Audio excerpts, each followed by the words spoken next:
Assalamu alaikum. So just recently, OpenAI had an entire event dedicated to the next generation of their chatbot AI, ChatGPT-3, that will be called ChatGPT-4. Or not even ChatGPT-4, it's just GPT-4. You will know why it's called GPT-4, not ChatGPT-4, in a minute. So let's go over all the major things they announced in this event and also the pretty cool stuff that this new generation of AI can do. So the event started with this guy, which is going to be the host of this entire event from start to finish. He talked about how GPT-4 has been worked on really ever since the inception of the company OpenAI, but more recently in the 2 years they've been really focused on it. And they did confirm that this AI has finished training actually pretty recently. And if you don't understand why it needs training, it's really because it's artificial intelligence that relies heavily on deep learning. Deep learning is the kind of artificial intelligence that you give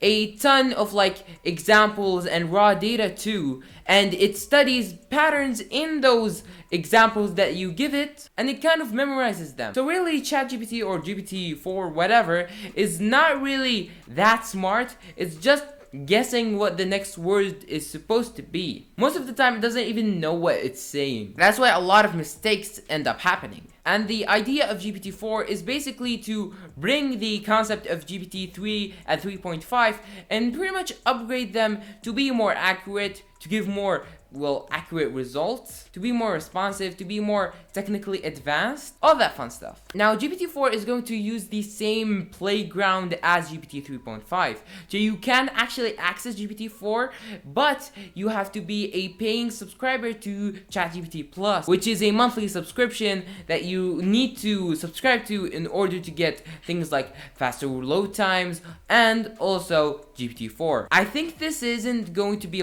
permanent.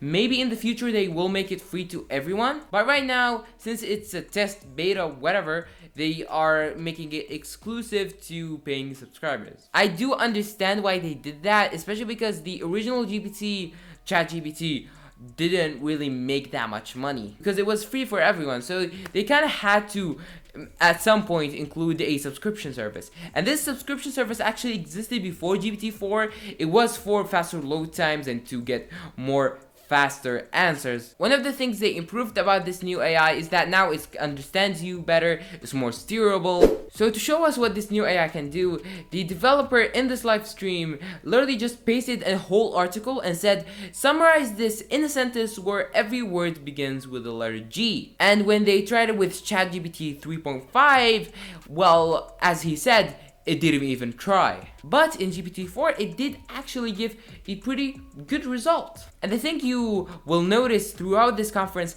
is that they really try to make you understand that this is not perfect. Nothing will be. They won't act like this won't make mistakes, because honestly, it would be kind of stupid if they said that. Especially because we all know that ChatGPT-3 and even GPT-4 will obviously make mistakes. A ton of them. Even if they were trained on text and the internet and whatever, they still will get stuff wrong. And I mean, at this point, I think we all accept that. It's just really cool to see how far this technology has come over the years.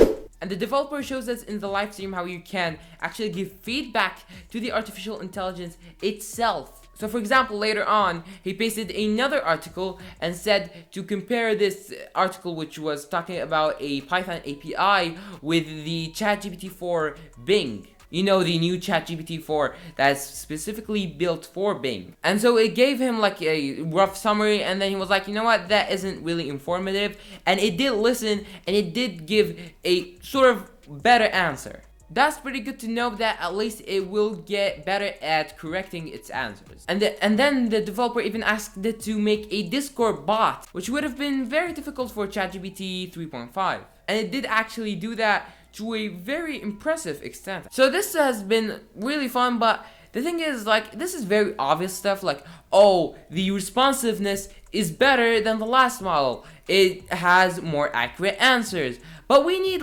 something really cool, something really new that we haven't seen before. Well, remember how I said in the beginning of the video how this is called GPT-4, not ChatGPT-4 for a reason? Well, this, my friend, is because this AI doesn't only respond to text, but it also accepts images. Yes, you heard me right. You can send an image to ChatGPT and it will answer whatever the question you have about the image. The technology is actually OpenAI partnering with another company called Be My Eyes, which looks like a very cool tech company that kind of specializes in the field of visual accessibility. And then there was this weird part where he got a image submitted by a Discord user. It was an image of a squirrel holding a camera instead of a nut. And he asked it to explain why this image is funny. And now I understand why people say when you explain a joke, it's not funny anymore.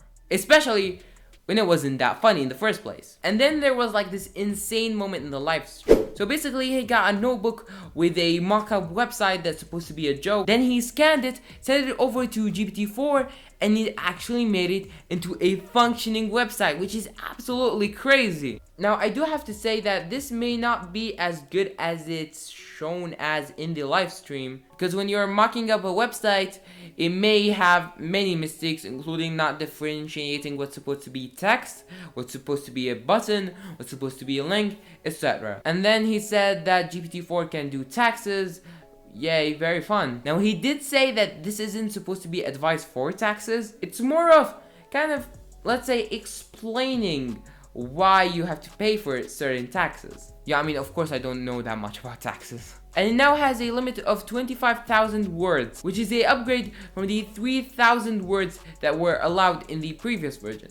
And they are even partnering up with other companies like Duolingo, Stripe, Morgan Stanley, Khan Academy, and the government of Iceland. And that's been all for this video. Make sure to like if you like this video, subscribe for more tech content like this, and that's been all. Assalamu alaikum warahmatullahi wabarakatuh.